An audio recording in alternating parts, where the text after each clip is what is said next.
Hello, I'm Richard Burton from the Richard Burton Watercolour channel here at Bempton on the Yorkshire coast, and we're actually at Bempton on the Yorkshire coast today. We're near the Bempton RSPB Centre, which is famous for its seabirds, and we're going to tackle seabird painting today. And we're actually going to tackle a picture like this one, which is the feeding gannet. Gannets are really popular, and there's a lot of them at Bempton Cliffs here. They are a big gannet, big seabird, spectacular for their diving and their big wingspan with the black tipped wings.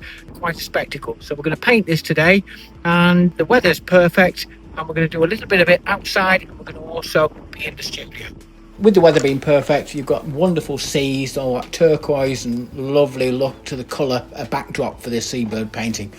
Also, Bempton Cliffs, those of you know, it's on the Yorkshire coast. It's over 300 foot of chalk cliffs near to Flamber Head, and you can see Flamber Head in the distance there. And also, what we have here are the biggest mainland gannetry colony in the UK, which is really something big for the area.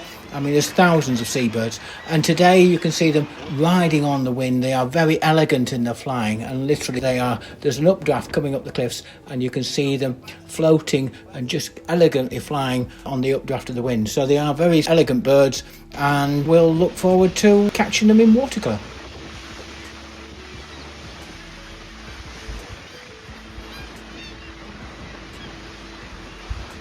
Okay, so we start with the drawing, and the key here is to try and get the focal point. The focal point is the bird's head with the fish in its mouth, and obviously that's crucial. That needs to be set proportionately to the rest of the picture and the rest of the bird. So we need to make sure that we get the sizes of the beak, the sizes of the head, the size in proportion to the neck, in proportion to the wings. And you can see I'm measuring across, and to ensure that that all comes into play.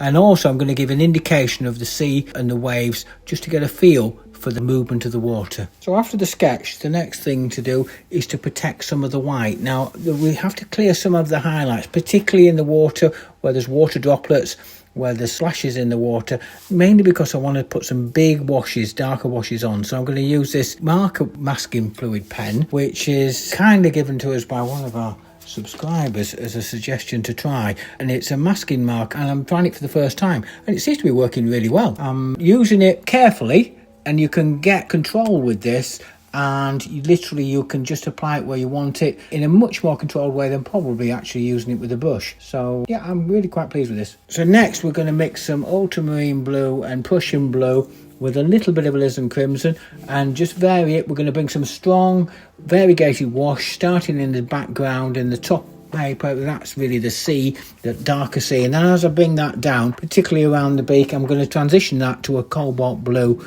and a light red with a little bit of a yellow ochre, just to get a light transparent grey where the water is diffused, and bring that down into the lower part of the picture, and then finish off with this wonderful disturbed water in the foreground, which is back to really being majority Prussian blue and ultramarine blue, again with a crimson element to it. But I want to try and make sure that I've got that sparkle in the water and seeing those waves. So a lot of that's going to be done on the damp surface.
And the key now is to let that dry. That's stage one. Give yourself plenty of time for that to dry. Then we're going to come back, once it's dry, we're going to come back and take off the masking fluid. And that's the case of just rubbing lightly on the surface with your fingers and quickly, and the masking fluid comes off really fine. You don't disturb the surface and it comes off really well. After doing that, what we're going to do next is we're going to ensure that we start on the bird.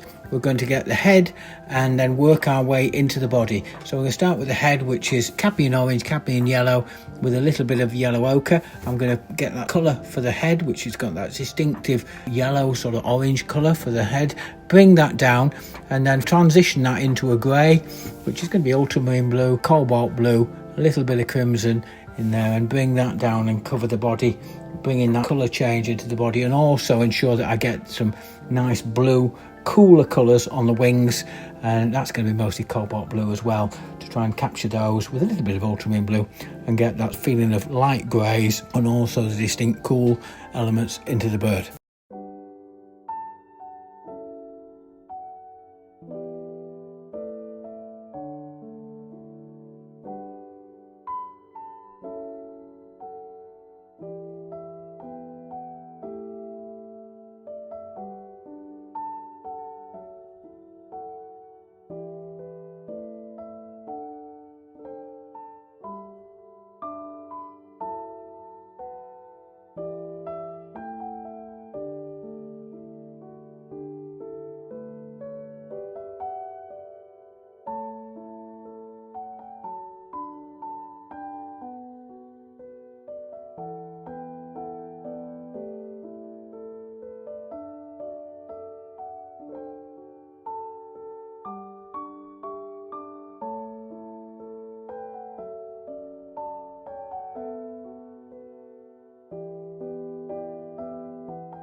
So now we've set the scene, we've got rid of the white paper, we've got all the greys and the highlights in place. Now I'm going to work on the detail. I'm going to want to start with the focal area, which is the bird's head and the fish, and put the detail in and the darks in place so that that whole area will really come to life. Start with the fish, use some light greys with burnt sienna, ultramarine blue, cobalt blue, those sort of colours that just give a little bit of interest and definition. Use a bit of burnt sienna and probably a bit of cappy red just to give a bit of highlight on the fish, and then work in some darks and highlights and just generally pull out the detail.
Alongside the detail, I'm also going to try and capture some of these droplets, particularly the ones that are protected using the masking fluid that I've taken off.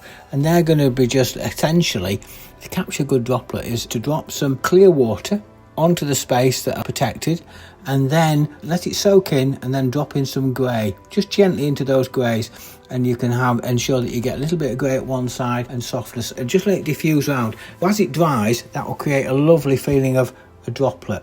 I'm also going to work in to the bird and get the eye, which is going to have a little bit of blue on the circumference of the eye, and I want to ensure that I capture that with Prussian blue, possibly a little bit of cobalt blue as well, just to sort of capture that. And then I'm going to have a very high dark detail for the eyeball itself, and again that's going to be a case of just wetting the eyeball and then dropping in some very strong dark just into that wet surface. And what happens, it will just have enough to diffuse but keep sharp, and it gives life to the animal.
Next, I sort of be looking at the bird and I want to get those shadows into the wings themselves as they're coming out of the water. And I'm looking for cool shadows and warm shadows. Cool, probably cobalt blue, like red colours really, that just give that little bit of coolness. Probably a little bit of crimson in there as well. And if I need some deeper ones, I'll add a bit of ultramarine blue. And then the warmer colours, they're going to be yellow ochre with a little bit of cadmium red, and just very pale, but just drop those in to give a little bit of light and a bit of warmth to a warm shadow.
Now as we move through for the shadows under the wings, what we're going to do now is work back into the body of the bird and take the bead of colour up through the head and create that shadow. So I want to give some stronger shadow to try and give a more three-dimensional feel to the bird coming out of the water. Now this is going to be really reinforcing the colours that we've already put in, but just giving them an extra tone. So that's going to be ultramarine blue, alizarin crimson, and a little bit of yellow ochre, and vary those colours so that you've got, at one side you'll have a bit more of a purple grey, at the other side you'll have a warmer grey with a little bit more ochre, and bring that through the bird up into the head so we can capture that light on the top of the head, which is important, and that can only be captured by ensuring that you get the sufficient dark on the side of the head, which will just enable us to get that feeling of light hitting that head as it comes out of the water.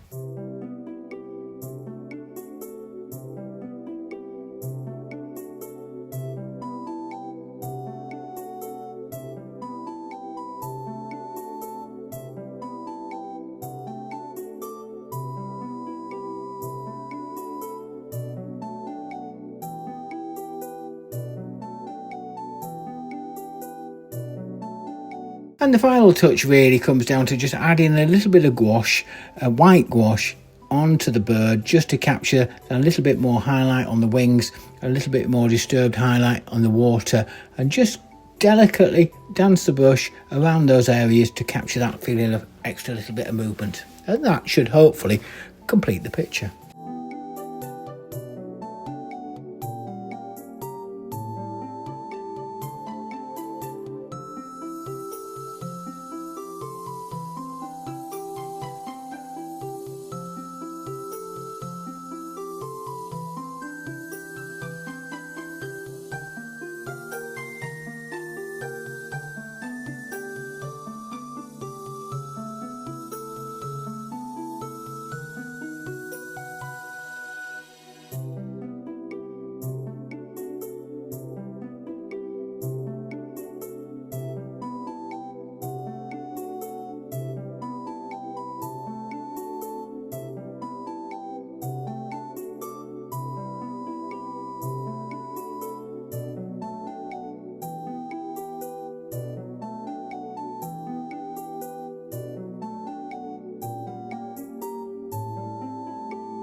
Well, there we are. I hope you've enjoyed that. It's been an interesting exercise trying to capture a seabird actually in action, not just sort of sitting there placid, but really catching it in action, catching a fish and getting all the atmosphere and all the energy in the painting. That's the key really to it. Now, if you enjoy that, please do remember to like and subscribe. That gets us picked up by wider algorithms and it gets out to a wider audience. And the other thing is, do remember in the link below, we've got our link to our watercolour guide, which is yours for free. It's something we've been working on for some time. It gives you sort of 5 or 6 steps of how to get into watercolour. You might find it useful. If you just click and download it, it's yours, totally free, and you can use it at your leisure. So, without anything further, now I think we've come to the end of this video, so I'd like to say thanks very much indeed. Hope you've enjoyed that, and keep